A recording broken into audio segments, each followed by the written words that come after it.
Allahumma barik lana fima razaqtana wa qina azaban nar. Real class. Bismillahirrahmanirrahim. Assalamualaikum warahmatullahi wabarakatuh. Satu lagi episod bersama dengan psikologis perkembangan. Saya Puan Picha Ramli dan juga seorang ibu membincangkan tentang tingkah laku makan. Saya rasa kan Puan, topik tu memang topik yang popular kan, pasal anak tak nak makan. Puan pernah tak alami isu anak tak nak makan? Selalu juga. Sebabnya kadang tu saya tak tahu. Sebab kita dah masak penat-penat kan. Macam-macam tau kita sebab kita naklah anak kita ada nutrien yang cukup, nutrien yang lengkap. Jadi kita cuba macam-macam resepi. Benda yang seimbang pun, zat-zat nutrien yang seimbang rasanya dah masuk sekali, dah masak sekali. So kadang-kadang tu anak kita kecil je, tapi nak masak tu still lah dengan portion yang banyak juga kan. Betul, faham. So bila kita dah penat-penat masak, rasa macam sedih pula bila dia tak makan. Kita rasa macam kita dah masak tu sedap kan. Kita dah jadi chef dekat dapur tapi anak still tak nak makan kan. Betul, kita dah rasa dah okey dah. Betul. So apa yang ibu bapa biasa alami, sama macam Puan alami, anak tak nak makan. Okey, so ibu bapa boleh kenal pasti sekiranya anak tak nak makan, apa behaviour yang mereka tunjuk. Yang pertama adalah mungkin dia alami isu kembung perut, dia muntah-muntah, ataupun dia bila kita letak makanan dekat dia tu, dia ada buat menunjukkan reaksi yang tak selesa, loya dan sebagainya kan. So bila parents nampak isu yang macam tu kan, macam yang Puan risaukan kan, so parents akan selalu tanya saya, normal ataupun tidak. So pada pendapat Puan kan sebagai ibu kan, macam mana Puan nak tentukan anak tolak makan tu benda yang dirisaukan ataupun Puan dia serasa macam benda tu normal? Betul lah. Kadang saya tanya juga pada orang yang lebih macam kakak ke, yang lebih ada experience, yang ada pengalaman kan? Yang ada pengalaman ataupun mak. Macam mana nak tahu boundaries diorang, adakah normal ke umur diorang ni biasa untuk tolak makan, ataupun kita bagi dia terlalu kerap ke sampai dia macam tak lapar. Sebenarnya dah kenyang kan? Mungkin dia waktu tu dia dah kenyang. Dia tak lapar, kenapa bagi dia makanan kan? So saya pun tertanya-tanyalah macam mana nak tahu bila masa yang sesuai nak bagi makan tu. Okey, so itu yang biasa kita buat. Kita akan rujuk pada orang yang lebih tua dalam keluarga kita kan. Kalau kita ada mak, kita ada kakak yang dah pernah ada anak kan. Tapi sekadar saya nak kongsi sebagai developmental psychologist, so biasanya kita akan buat penilaian sama ada normal ataupun tidak berdasarkan kepada komponen-komponen yang tertentu. Pertama, kita tengok adakah anak tu ada isu developmental disabilities. Okey. Bila ada isu developmental disabilities ni, kita boleh tengok bila dia makan tu sebenarnya kan dia macam susah nak makan. Dia macam susah nak telan makanan. Okey, yang kedua kita tengok balik suasana masa makan tu. Kan ruang makan yang macam mana kan, kadang bila makan depan TV dan sebagainya, so dia lagi fokus nak tengok TV. Yang ketiga kita tengok juga keadaan kesihatan mental ibu ayah tu sendiri. So dalam suasana keluarga tu, adakah keluarga dalam keadaan yang tertekan? Kita ibu dan ayah, adakah kita dalam keadaan yang tertekan? Macam kita terlalu sibuk dengan kerja, so anak pun akan dapat detect emosi kita. Anak akan perasan kan. Komponen yang seterusnya adalah kita tengok dia punya fizikal, tinggi dan berat dia. Okey, sebab ada juga isu bila anak tolak makan dia bantut. Tapi ada isu yang mana BMI dia normal. Cumanya bila dia tolak makan pada suatu fasa tu, mungkin disebabkan oleh dia nak tumbuh gigi, so gusi dia tak selesa, ataupun dia dihantar ke pengasuh baru kan, so dia tengah biasakan diri dengan keadaan pengasuh baru tu, itu sebenarnya dia affect juga tau eating behavior anak. Kalau okey, ni saya nak tahu pendapat Puan lah. Mana lebih sesuai kita sediakan sudu garfu untuk diorang, ataupun diorang venture makanan tu dengan tangan sendiri, ataupun mana lebih sesuai lah kita suap ke. Sebab kadang-kadang tu bila diorang tolak makan, diorang tak nak makan, kita yang suap tau. Walaupun diorang dah 5-6 tahun, tapi diorang pilih untuk tengok TV, tak nak makan bila nak kita makan, suruh kan? makan. Diorang macam Kita suap baru culas-culas, makan, kan? suap baru makan. Okay. So itu juga antara isu yang biasa kita sembang dalam parents yang zaman sekarang ni kan, zaman 2020 kan. Satu sebab ada setengah parents dia terikut dengan tips-tips dekat media sosial. Kononnya positivity parenting lah kan, tapi kita kena tahu bahawa ada positivity tu yang boleh jadi toxic. Maksudnya contoh situasi adalah okey, biar anak makan dengan tangan, so dia boleh ada sensory dan sebagainya. Tapi kita kena tahu berapa umur yang sesuai. Kalau masih bawah 12 bulan kan, makan dengan tangan is bagus sebenarnya untuk fine motor skill. Okey, bagus untuk fine motor skill. Tetapi anak akan distracted. So dia fokus dia adalah nak main. So makan tu sebenarnya tak masuk. Dia otak dia lebih berfikir untuk main, nak adventure, dia punya texture. Betul. Dan sebab dia masih lagi, dia punya grip dia tu masih lemah, koordinasi mata tangan dia masih lemah, mungkin makanan tu sebenarnya tak banyak pun masuk dalam mulut dia kan. Bagus untuk ibu, ayah pada waktu tu boleh je suap. Tak ada masalah. Tak ada macam bila kita suap, anak akan ganggu perkembangan motor skill dia, tak. Okey?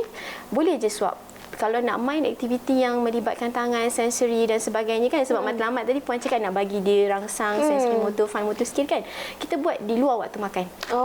Kita tengok pada fasa umur anak. Tapi kalau dia dah 4 tahun, 5 tahun di mana mereka punya fine motor skill, attention, grip dah makin baik, kita boleh bagi dia makan pakai tangan lah. Tapi kalau muda daripada tu, pada pendapat saya as a developmental psychologist, saya suggest untuk kita praktikkan sudu dulu. Sudu yang sesuai, so that dia boleh latih grip dia, attention dia, eye hand coordination.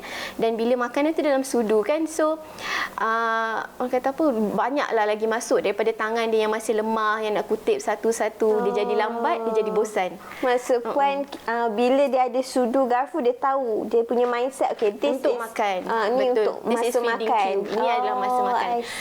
Okey. So sebab banyak sebenarnya parenting tips dekat media sosial, dan kita fahamlah kan, kalau kata orang kata dia datang daripada influencer kan, so orang lagi look up to them kan sebenarnya, but they are not expert, dan kita kena tahu mereka hanya berkongsi pengalaman. So sebagai parents kita kena bijak tapis. Kita kena bijak tapis. Alright?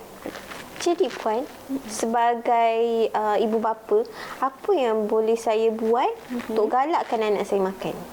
Okey. So yang saya cadangkan, kita panggil intervensi di rumah lah kan. Sebab intervensi ni dia tak hanya berlaku dalam bilik terapi kan, tak hanya berlaku dalam bilik konsultasi, tapi banyak juga sebenarnya ibu ayah boleh buat di rumah dengan anak. Yang pertama sekali, untuk makan kita tengok bagaimana tekstur makanan yang kita berikan dekat anak. Sebab kadang-kadang kita rasa okey, bila makanan yang seimbang ni kita masukkan sayur kan, buah dan sebagainya, cumanya mungkin kita tak perasan tekstur tu tak sesuai untuk anak, tak sesuai untuk umur anak. Okay, so that's why kalau kita nak bagi sayur, boleh, mungkin ada anak yang kena potong kecil-kecil dulu, ada anak yang kena blend dulu kan. Sebab kita nak bagi dia rasa dulu.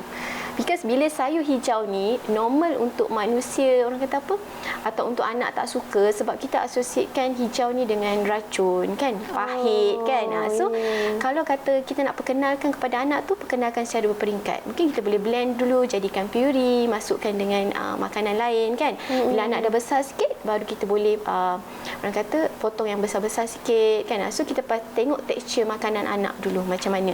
Sebab kalau anak yang macam saya sebut tadi, dia susah nak makan, dia ada kesukaran makan, untuk menelan makan kan, yang tu kena jumpa dengan pegawai perubatan untuk cek dalaman. Sebab bila kesukaran menelan makanan ni, sebenarnya bukan anak tak nak makan, anak dia lapar, tapi bila dia susah nak telan makanan, bila dia makan, dia selalu nak tercekik, so dia jadi takut, dia jadi trauma sebenarnya. Dia jadi trauma. So kalau that's why yang saya sebut yang mula tadi, cek anak ni susah tak nak telan makanan. Bila dia makan tu, cuba tengok dia nampak dia nampak macam orang kata apa, nak kunyah pun lambat, bila dia minum air pun dia macam gagging kan, dia macam tersedak kan. Okey, so kena tengok balik lah. So pastikan tekstur tu betul dan kuantiti tu pun betul. Ada setengah anak dia boleh habiskan satu mangkuk nasi sekali jalan kan. Ada setengah anak mungkin kita kena buat 2 sesi. Okey, kita tengok behavior pattern anak. Mungkin dia macam lebih selesa makan sikit-sikit tapi kerap macam betul. tu. So texture and portion tu pun memainkan peranan lah untuk anak nak makan. Okey. Dan yang kedua adalah kita tengok di mana maksudnya suasana makan tu.